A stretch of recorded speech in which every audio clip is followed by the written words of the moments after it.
PT Geomas Adi Satwa telah berdiri sejak tahun 1993 dan merupakan anak perusahaan dari PT Java Konfit Indonesia Tbk yang bergerak di bidang agribisnis, terutama berfokus pada sektor perunggasan dan dikenal dengan perusahaan produsen ayam boiler.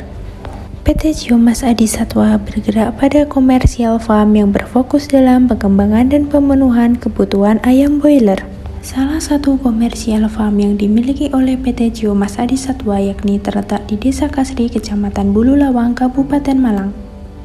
Farm Kasri 1 di mana terdiri dari 5 kandang close house double deck dengan populasi 240.000 ekor. Kandang close house terdiri dari bagian inlet, tunnel atau dinding kandang, dan bagian outlet. PT Geomas Adi Satwa Farm Kasri 1 menerapkan sistem kandang close house tunnel ventilation, yaitu model kandang dengan konsep udara yang berada di luar kandang akan masuk dari bagian inlet dan akan ditarik ke belakang mengalir sepanjang kandang kemudian dikeluarkan dengan bantuan exhaust fan. Setiap kandang memiliki ukuran panjang 114 meter, lebar 14 meter, dan tinggi per lantai 2,2 meter. Pembagian zona dalam farm Kasri 1 dibagi menjadi 3 zona, yaitu zona kotor bagian luar farm, zona bersih 1, dan bersih 2 meliputi perkandangan.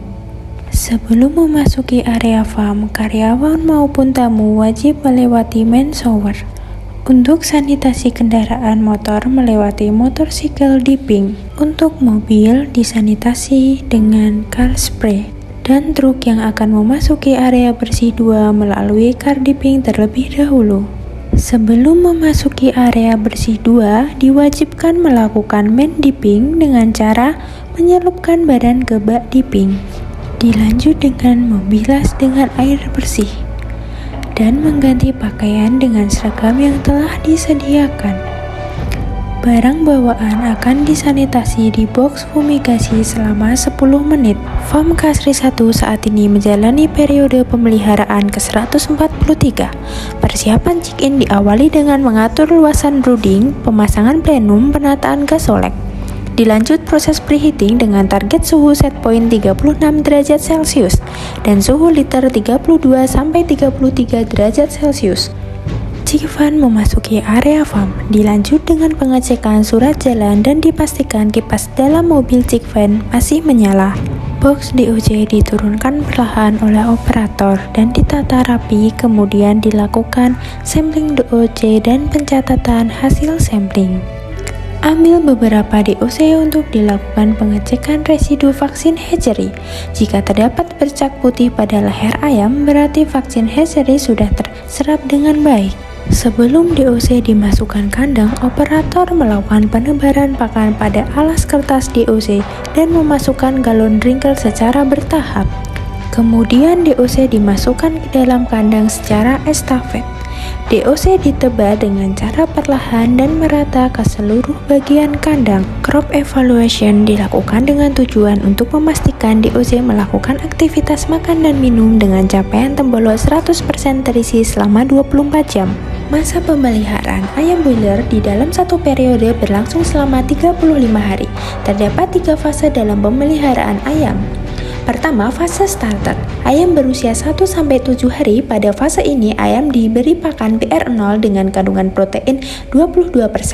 Fase grower, ayam berusia 8-21 hari. Ayam diberi pakan BR1 dengan kandungan protein 21%. Dan terakhir, fase finisher. Ayam berusia 21 hari sampai panen yang diberi pakan BR2 dengan kandungan protein 21%. Pakan diberikan oleh operator sehari sekali setiap pagi hari. Pada saat ayam berusia 1-5 hari diberi antibiotik dan dilanjut pada usia 15-17 hari. Pada instalasi air minum diberi klorin untuk membunuh bakteri dan mensterilkan air minum. Pemberian klorin diberhentikan ketika vaksin dan pemberian antibiotik. Selama masa pemeliharaan, pagi dan sore hari dilakukan sampling BW dengan tujuan mengontrol pertambahan bobot badan harian pada ayam.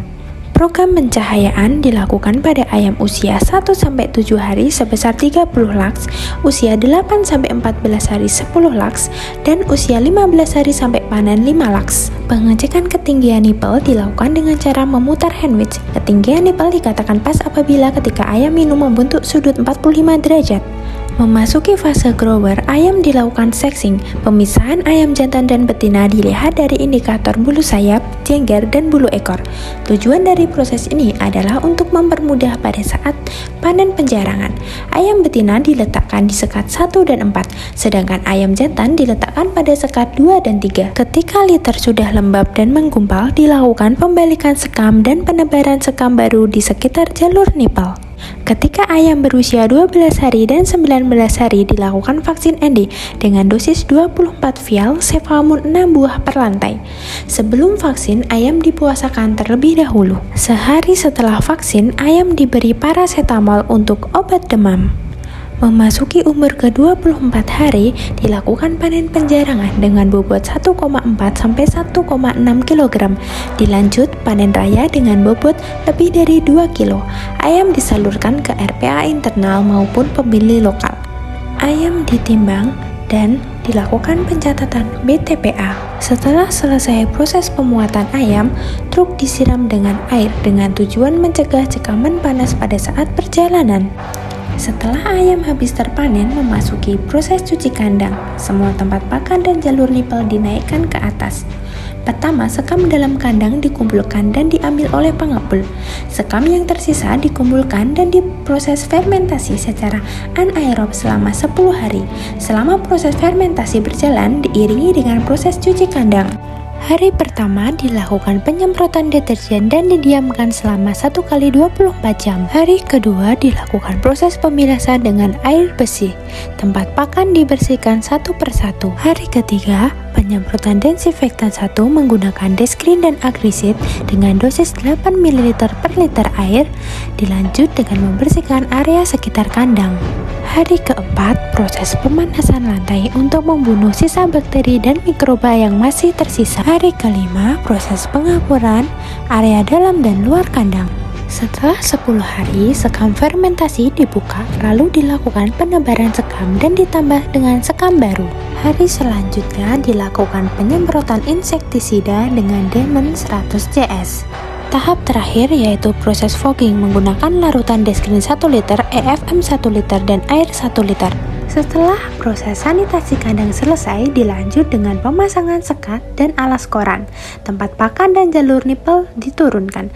Kandang sudah siap untuk memasuki masa pemeliharaan periode selanjutnya.